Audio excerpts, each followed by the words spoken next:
E-commerce is a very important element in retail today. People really like the convenience of it. And I understand that we've been investing heavily in e-commerce support. Can you tell us more about that, Pétur? Yes, absolutely. And you could say that we have been building our e-commerce support from the ground up, starting with LS NAV and the backend, where we've been introducing new features, enabling LS NAV as a platform to support modern, busy e-commerce stores.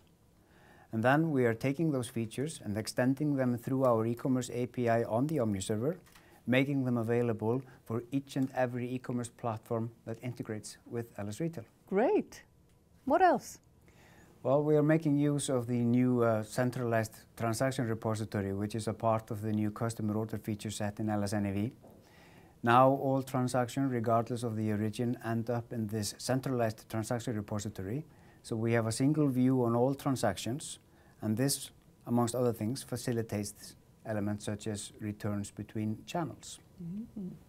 We're also adding a support for multiple web stores, allowing businesses to run multiple web stores from the same legal entity.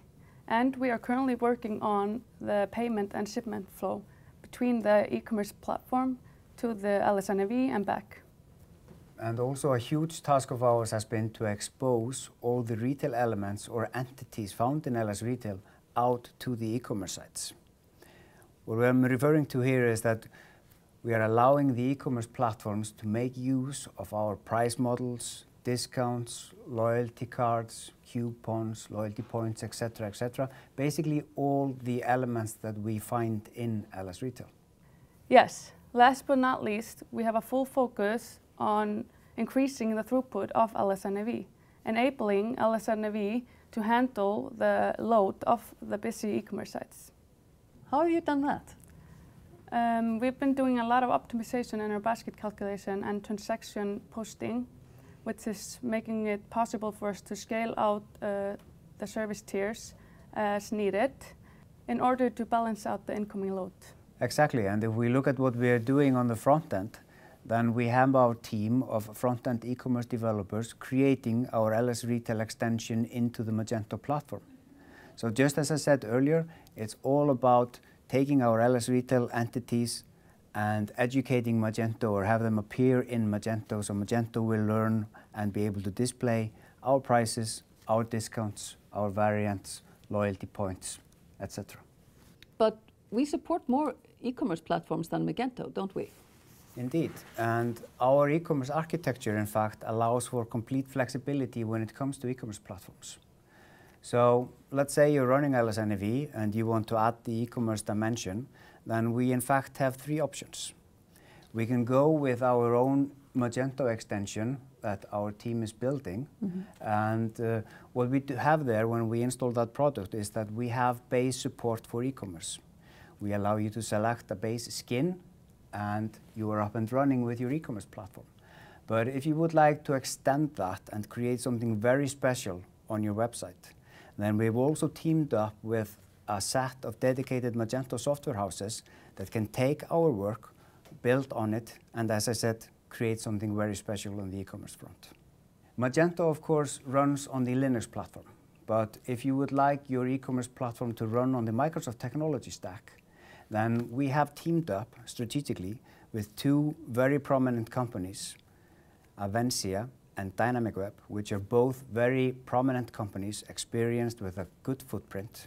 And they have been truly instrumental in allowing us or assisting us to make LS NAV a platform to truly handle modern and busy e-commerce shops.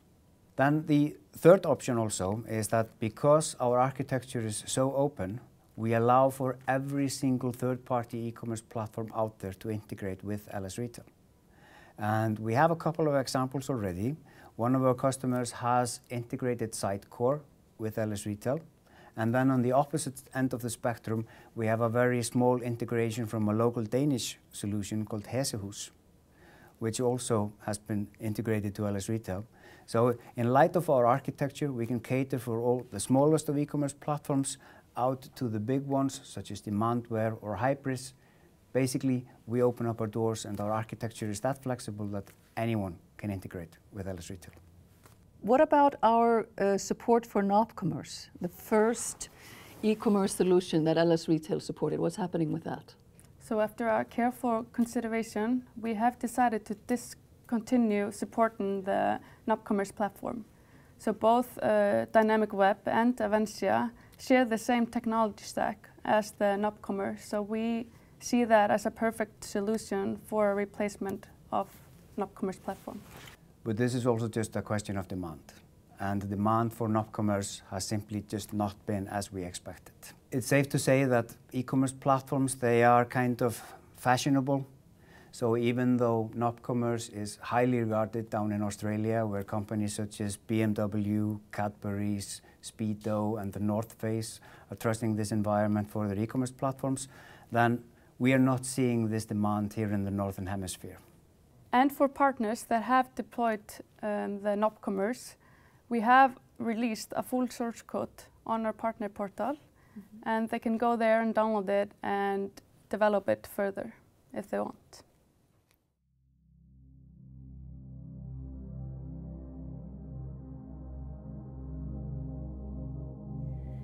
A single mobile device for retailers must have many benefits.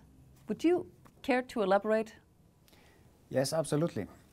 We've been now for quite some time promoting this concept of ours of a single mobile device running both our mobile POS and also our mobile inventory application on the very same mobile device.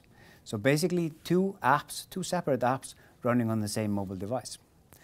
Now what we're doing here is that we are enabling the retailers to equip their staff with a single mobile device that allows them through the mobile POS to carry out personalized service out on the shop floor.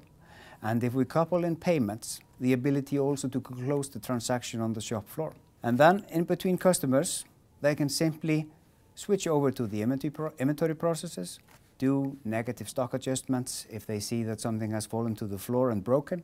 They can do stock counting, and they can do goods receiving as well, which is now imperative when we're looking at things from a unified commerce perspective. I'm curious about these devices. Can you tell us more about them? Well, this could be just any iOS or Android-based device, just your typical iPhone or Samsung Galaxy. But we also do have dedicated hardware like this here. This is PAX A920, an elegant all-in-one device where you have the point of sale and card payment terminal all bundled into the same unit. It runs on Android. It has a built-in barcode scanner and a built-in printer, which is very useful, and all the payment features, such as chip and pin, the magnetic stripe, and the support for contactless. Exactly. And then we also have a different type of terminal here. This is the Zebra TC51, which is classified as a rugged terminal. This also runs Android, but as I said, this is a rugged-based terminal, so we can drop it to the floor. We can operate it outside in the rain, and it also has a better tolerance for extreme temperatures, whether it's hot or cold. So for the traveling salesman or just generic outside use, this is an excellent device. Safari parks. Exactly. The ice cream truck, etc., etc.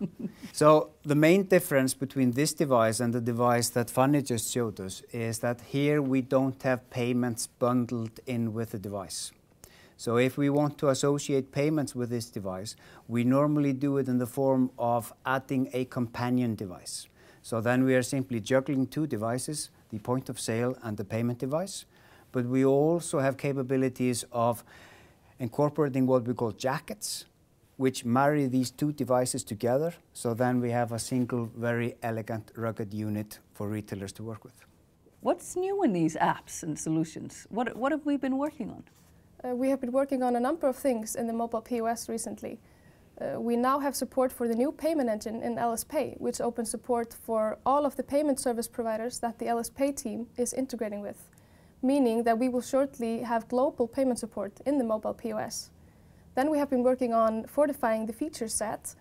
We're working on making the mobile POS more capable of operating in a standalone manner. What I'm referring to here is offline support and end-of-day features such as XMZ report, float entry, and tender declarations. And last but not least, we have been investing heavily in establishing automatic UI testing, where we are able to automatically run UI tests against all our supported versions of LS-NAV to ensure a quality product. It seems like you want to add something to that, Pétur. Of course, we always have new things on the horizon, and now we are fully focused on fortifying the feature set of the mobile POS. So we'll be adding in support for user rights on the mobile POS. We'll implement return by receipt. More loyalty support is always appreciated, and then further support for LS Recommend is also very high on our priority list. And then there is one more thing that I'm personally very excited about, which is the proactive discount recognition feature. Now, what this allows us to do is that if we have a sales associate operating the mobile POS out on the shop floor, proactive discount recognition is the feature of us being able to proactively tell the customers about all the discounts and promotions they might be entitled to. So let's say you're buying a pair of jeans, then the sales associate equipped with the mobile POS will be able to point out from information on the device that if you add that particular t-shirt, you're unlocking a mix and match discount. So I think that will be a very, very good addition to our feature set. That sounds very ambitious. What about the mobile inventory application? Well, what we've been focusing on there and what the partners have been requesting is that when we are dealing with these so-called document processes currently today, there is this element of always having to go to the NAV backend to initiate and to conclude the procedure, although that the main procedure is carried out on the handheld. So what I'm referring to here is that when we're doing goods receiving or preparing items for transfer in between stores, we always need to initiate the process on the NAV backend, although that the main process is then carried out on the handheld device. And once we want to post it, we again need to go to the backend. So the feature I'm describing here is that we would like to be able to initiate, to carry out the process, and conclude it all on the mobile device, negating the fact that we always have to go to LS-NAV as it is now. And this is what our partners are mainly requesting, and this is what has our attention on the mobile inventory platform now. I understand that these apps have mainly been associated with LS-NAV, but what about LS1? Yes, we have been working closely with the LS1 development team, and both the mobile POS and mobile inventory solution are now supported by LS1.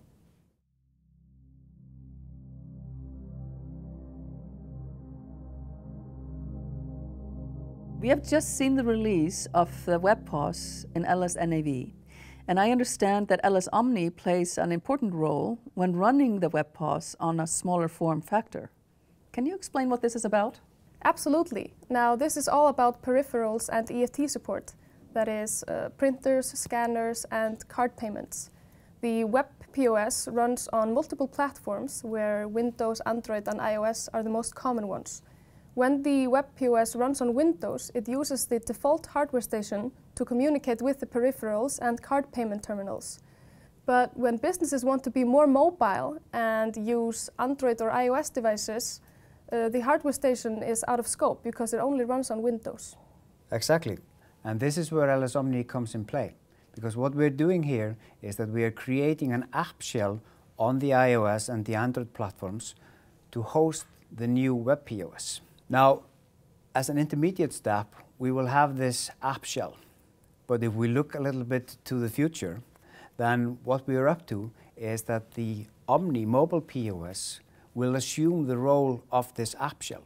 So if we get a little technical here, then what will happen is that we'll have a point of sale, which is the mobile point of sale, but it will run the NAV web POS through this app shell.